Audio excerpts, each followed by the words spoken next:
I am a very shy person. I don't talk much. It's surprisingly I'm teaching now. It's like very surprised. Like I don't even know how to do it. During my early year, when I do my art, I will just keep it to myself because it's like a personal space. It's a safe place for myself and my art. I think when I'm in college here, I started to talk more about my art. And I think that way, I using my art as a channel to communicate with people, and it helped to build connection in a different way because like dealing with more life story and narrative story. When you were going to school for fine arts, Yeah. it was with the intention of you wanted to teach? No, Oh, it no. was not. Yeah, yeah.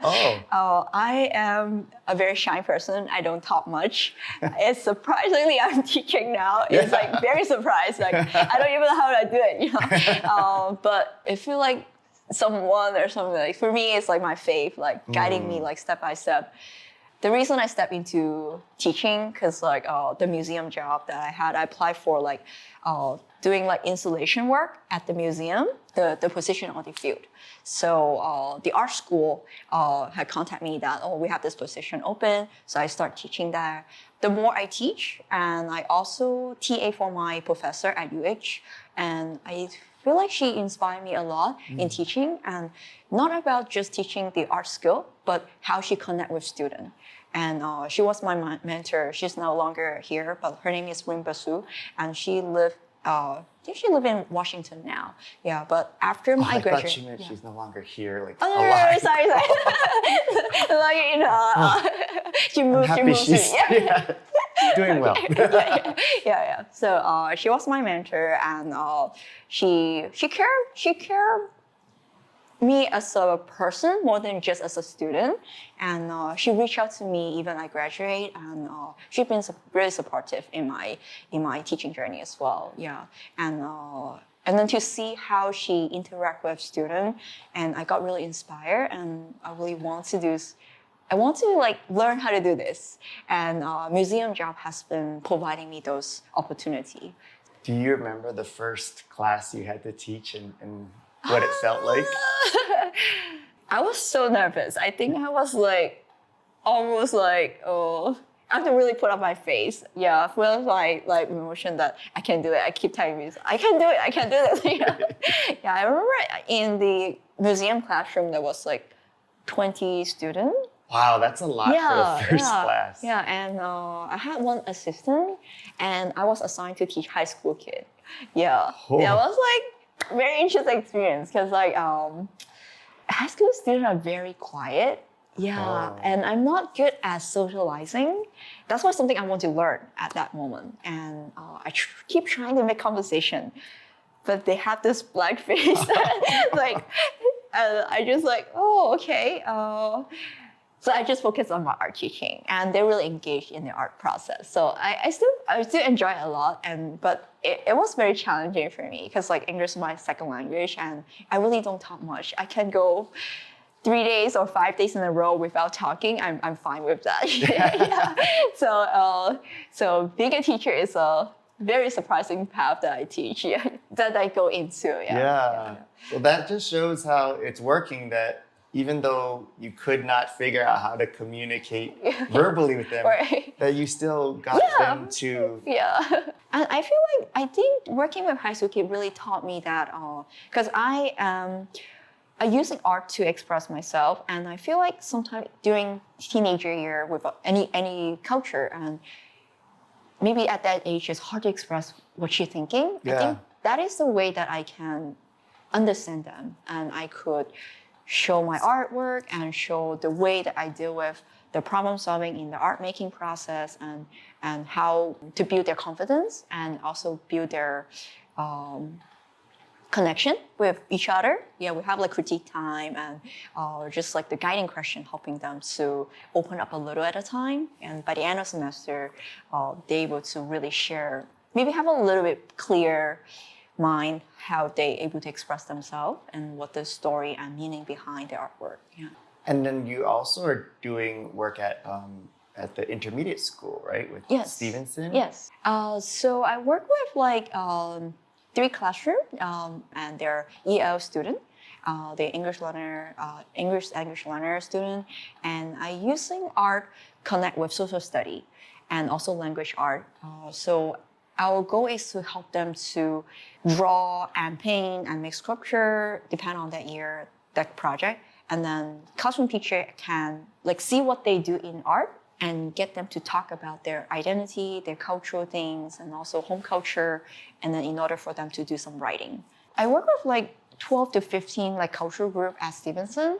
I will show interest in their culture, and that able to help them to open up and share about their life story with me. And throughout those time when they making art, talk story, it really helped me to get them to feel that they have someone to connect with, someone to understand them. Because I constantly tell about my story as well. So it really helped to build our understanding, our identity. Because I feel like being an immigrant, we are kind of in between. So I'm not considering myself as a full Chinese now, and not full American. Yeah. I'm kind of like in between these two cultures that I have learned from home and also my background, and I'm not fully immersed in American culture as well. I think that gap kind of have that battle and struggle still today, you know, like how do I connect with certain group of people, right? And I think for immigrant students, they also have a hard time to connect with their peer as well, yeah, and then open up that conversation, open understanding with between the different culture group and help them to understand their point of view.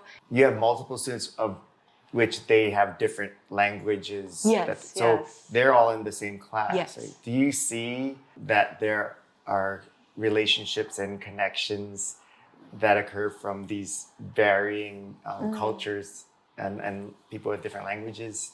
They usually sit in their own language group, yeah.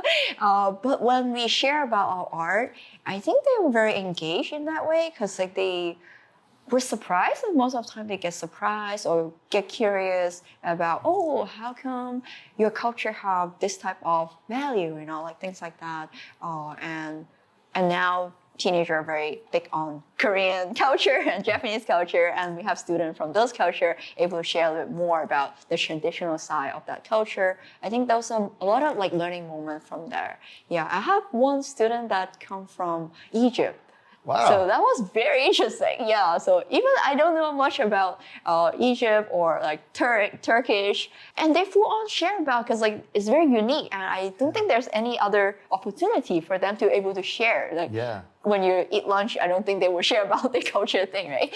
It's interesting because you have such your connection to art for you is very much about expressing yourself and creating things from you. And yet you also have this other side of you that is teaching others. I've heard the saying before, like those who can do, and those who can't teach. You can do both. You can do and teach.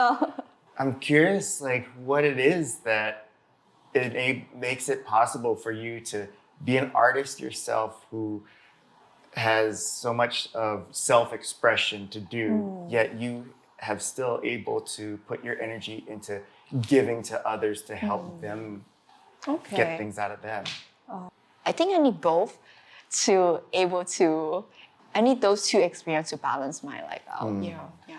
So if I once upon a point I thought about like, should I go full-time artist or should I go full-time teaching? And it didn't work. Yeah, because I need that expression, and also I want to give back as well. Because if I constantly in my own world doing my own art, I feel like my emotional state might not be able to constantly be in that spot. You know, like it could be going downward spiral down, right? Yeah. So I think that really helped me to see I needed the both fields to help me out. Yeah. What is the value and importance, I guess, of art, in particular your art that you are bringing to their lives? How is that important for them and the communities that they're a part of? Yeah, I think art is really, to me, is really about self-exploration. I feel like in the process of making art is a conversation, kind of dig deep into your inner being, right?